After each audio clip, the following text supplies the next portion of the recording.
तर माझ्या भावानं मी तुमचा ऑर्डर्स पाडा ह्याकडून भाई आज सकाळी मी माझं जे घर भाडं आहे ते भागून टाकलं भाई, त्या आजीला देऊन टाकलं.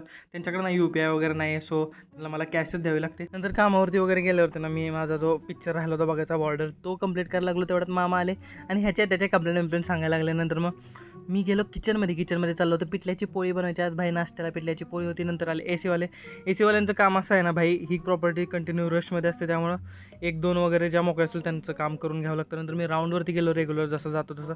बाई एकदम आरामात काम चालू होतं. आणि हे बघा एसीमुळे एवढं घाण होते ना, तर ही रूम द्यायची असते ना, मग त्याच्या आधी सगळं करून घ्यावं लागतं, कारण की परत गेस्टला खूप लेट होतो द्यायला. एसीचं सगळं घाण वगैरे इकडे तिकडे पडलेलं असतं ना, म्हणून वेळ होतो. नंतर मग मी हे ओढून दिलं, कारण की जे कॉमन वॉशरूम आहे ना ते गेस्ट यूज करतात जेव्हा त्यांना रूम प्रोव्हाइड नसते केलेली तेव्हा. सो मग त्यांना ते द्यायला लागतं. तिथं घाण असल्यावरती परत ते रिव्ह्यू वगैरे फार दमवतात, खूप जास्त दमवतात. परत दुपारचं जेवण मी घरी घेऊन आलो आणि सोबत मी शेव खाल्ली. नंतर आज मी खूप खरेदी केली, कानातली सोन्याची बाळी बनवली आणि नंतर मी एक घड्याळ घेतलंय.